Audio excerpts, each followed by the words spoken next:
568 lux. And in urban places, the light pollution is more serious, and it is less serious in suburban places. And the light pollution source is mostly the neon signs, and the neon signs are turned on even at midnight. We also studied the spectrum in this experiment, and human eyes are the most sensitive to green light.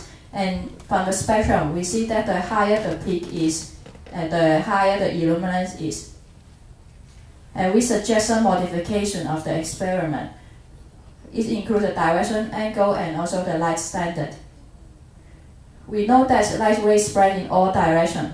Therefore, the measurement should include all the directions. We suggest that we should measure the light with 6 directions and sum up the total, then divide by 6 to take the average.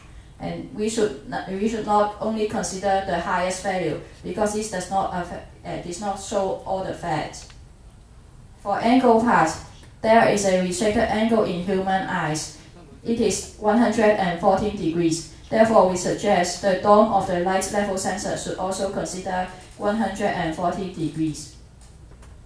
And for the light standard, the CIE suggested that the allowance should be 25 lux. However, we see that most of the places in Hong Kong exceed 25 lux or even 20 times of that. Therefore, it may not suitable in Hong Kong, and we suggest the government to further investigate a suitable standard for Hong Kong. And we have air pollution measure and noise pollution measure in Hong Kong, and we suggest the government to take reference to these measures. For air pollution, there are 2 indexes. First is the general AQHI, and the other is the roadside AQHI. It considers different places in Hong Kong. And for noise pollution, it's considered different time period, including day, evening, and night. And for special cases such as prowling, it is not allowed during the prohibited period, which is 7 p.m. to 7 a.m. And this period is for people to rest. Therefore, some special activity cannot be operated in this period. For night pollution, we suggest the government to consider the places. For example, the urban places, new town, and rural places. For rural places, we consider the environment, because there are different nature life in the rural places. Therefore, the light standard should be lower. And for urban places, there are many people to live. Therefore, the light can be allowed more. And also, for after 11 p.m., there should not be lights allowed. And that's the end of our presentation. Thank you.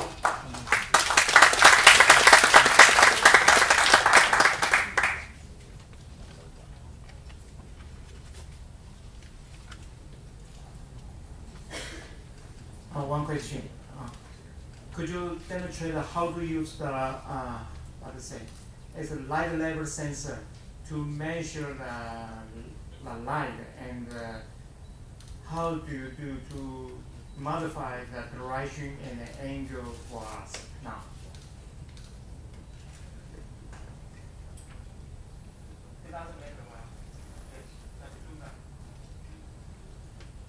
And this is the light level sensor, and we can, for example, take that light as measurement.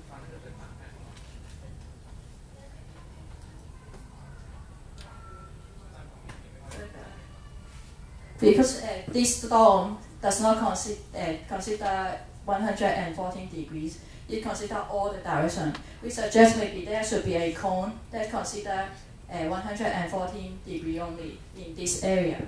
Then we can use eye level, because we only see this when we walk across the streets. Therefore, then we can take a measurement like this. Then it is 405 lux. And then we consider the other direction, such as this way. This is 475 lux. And we move a little bit the other places. And 470. There are also already 3 directions. Then we consider the left hand side. It is 425. And this is 460. And now it is 425. Then we can sum up the results and take an average of the 6 directions.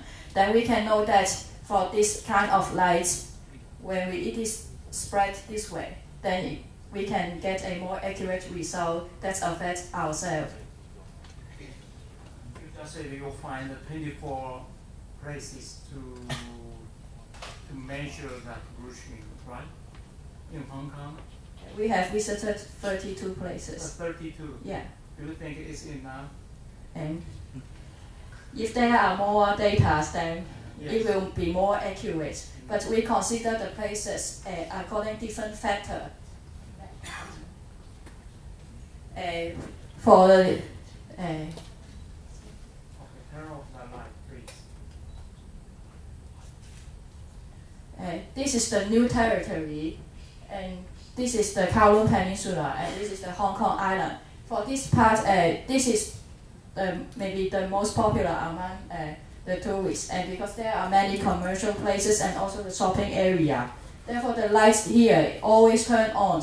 For example, the brand name sign and some neon sign to attract the tourists. However, there are still some people living nearby, therefore the neon sign affect them a lot. And for this part, it is a little bit further away from the center. It is mostly for residential use. And we consider this because we can take this as a reference. The lights here is a little bit lower than the Kowloon Peninsula and also the Hong Kong Island.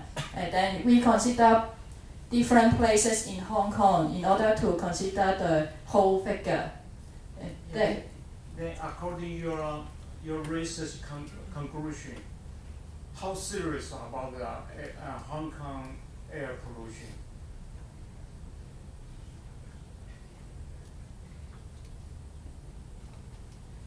We consider this one.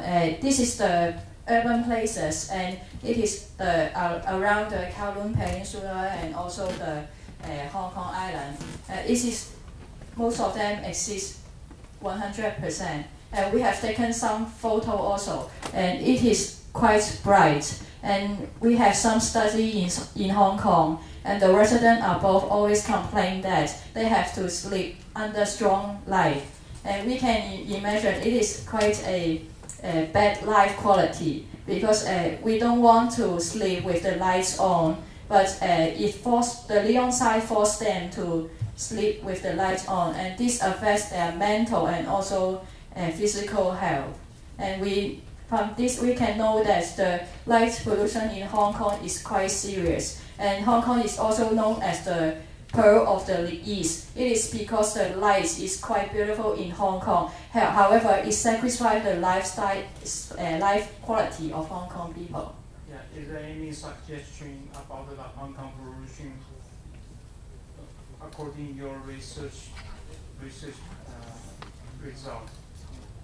We suggest the government to promote a prohibited period because we can never force the shops to close the light all the time because they have to do their business. Therefore, we should strike a balance between the shop owners and also the people living near the shops. Therefore, maybe after 11 p.m., people have to sleep and rest, and the shop should lower the light intensity or even close the light that is not necessary. Well, I hope so. Thank you. Thank you. 好，谢谢你啊 ，Thank you。谢谢香港邮学院。然后接下来我们第5组是也在上海连线的那个同济大学运用 Pascal 即时测量空气的比热。